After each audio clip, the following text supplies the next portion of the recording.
This man was ruthless. Without hesitation, he grabbed the girl like a starving wolf lunging at prey. The girl stared at him warily. Just as she thought nothing would happen, the man slapped her hard across the face.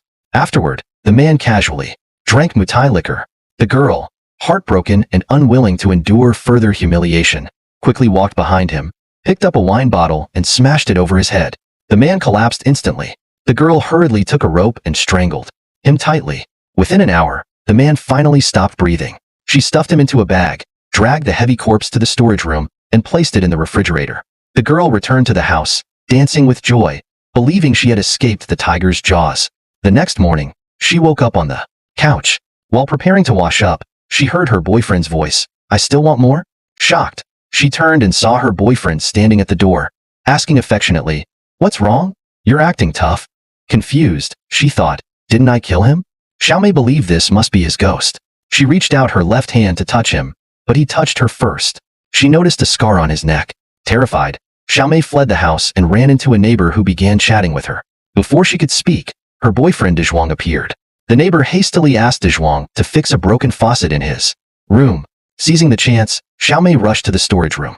The corpse was still intact in the fridge. Bewildered, she wondered, "Who is this person who looks exactly like my boyfriend?" She considered killing him again but realized it was futile. The demonic resurrection would persist. That night, Xiao Mei chopped the corpse's flesh into meat patties, hoping to feed them to the revived boyfriend to end the cycle. The next morning, Dezhuang said he'd seek work and become a better boyfriend. Xiao Mei didn't believe him, certain his true nature would resurface. As he left, she handed him the patties. Dezhuang praised her cooking and left. Strangely, he opened the box, smirked, and threw it away. That night, Dezhuang returned cheerfully, claiming he'd eaten all the patties. Xiao Mei checked the box and lowered her guard. That night, Xiao Mei fell asleep on the couch, recalling how she met Dezhuang months ago at a bakery. She had accidentally knocked over his cake, sparking their relationship. Dezhuang shared it was his birthday too and invited her. She fell in love at first sight. They became a couple and lived together for 6 months. But the previous week, Dezhuang transformed into a demon, violently abusing Xiao Mei daily. Unable to endure it, she killed him.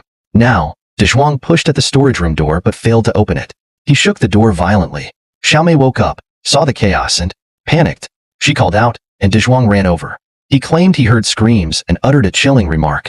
Xiao Mei covered the corpse with a white cloth and a rabbit plush, then left urgently after a call, forgetting to lock the storage room. Midway through meeting her mother, she remembered the unlocked door and rushed back. Seeing the displaced plush, she locked the door in panic. Back in the living room, Dezhuang had prepared a feast. He told Xiao Mei his boss would visit for dinner. During dinner, Dezhuang introduced milk-braised meatballs made from fresh homegrown meat. Xiao Mei imagined horrifying scenes. After the boss left, Dezhuang tried to force-feed her, but she refused. He ate the meatballs himself, horrifying Xiao Mei. Dezhuang then said, "Out of our height." Then I got up. "What is it?" Dezhuang demanded the storage room key, terrifying Xiao Mei. "Basically, you're bold enough to face me for 3 seconds." Reluctantly, Xiao Mei obeyed. As Dezhuang entered, Xiao Mei shoved him away, locked herself inside. Dezhuang failed to break in. Meanwhile, an FBI agent warned Xiao Mei's mother that her daughter's partner was a fraudster. Xiao Mei's panicked mother called, but Dezhuang hung up. The mother then called neighbor Betrayal to check on Xiao Mei. Betrayal arrived, but Dezhuang lied about Xiao Mei's whereabouts. Betrayal muttered oddly, "It's dog beating time." The neighbor suspected Dezhuang had swapped places with a twin to torment Xiao Mei. Dezhuang snarled. Suddenly, Xiao Mei stormed in with a butcher knife, cornering him. Under pressure, Dezhuang confessed. He had a twin brother, Deshuai. Deshuai was Xiao Mei's real boyfriend, but had quarreled with Dezhuang over fixing a neighbor's faucet. Dezhuang gave Deshuai a concussion and replaced him as Xiao Mei's lover.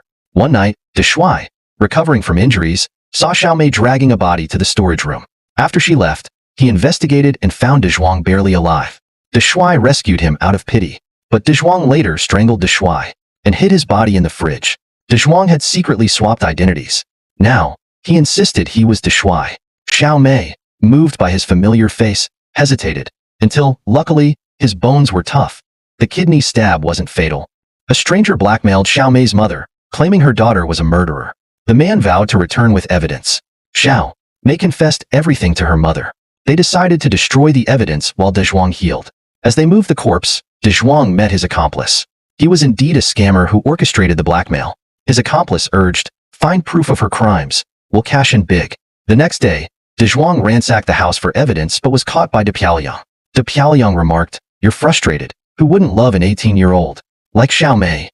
De Piaoliang, who'd watched Xiao Mei grow up, revealed her tragic past. A man kicked a woman, then punched her repeatedly.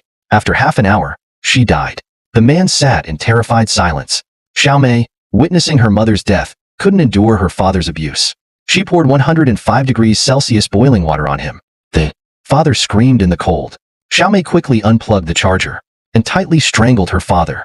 In less than 2 hours, her father finally stopped breathing. After that, Xiao Mei called the orphanage director for help. The kind director, after understanding the situation, decided to help Xiao Mei dispose of the body, cleaned up the crime scene, and even agreed to adopt Xiao Mei as his own goddaughter. It turned out Xiao Mei was originally from a single-parent family. When she was in elementary school, her mother remarried, and she gained a stepfather. But this stepfather was like a demon, abusing her mother every day. So, the emotions she had suppressed for years finally erupted. The scene shifts. At night, Xiao Mei's accomplice arrived at her house looking for evidence. He lifted a cellar board, revealing 2 corpses buried underneath, including De Shuai's body. At that moment, Xiao Mei returned home. Before the accomplice could blackmail her, he just laughed loudly. Ha ha ha. Xiao Mei wore a wedding dress, waiting for De Zhuang to return home. From then on, De Zhuang and Xiao Mei lived happily ever after.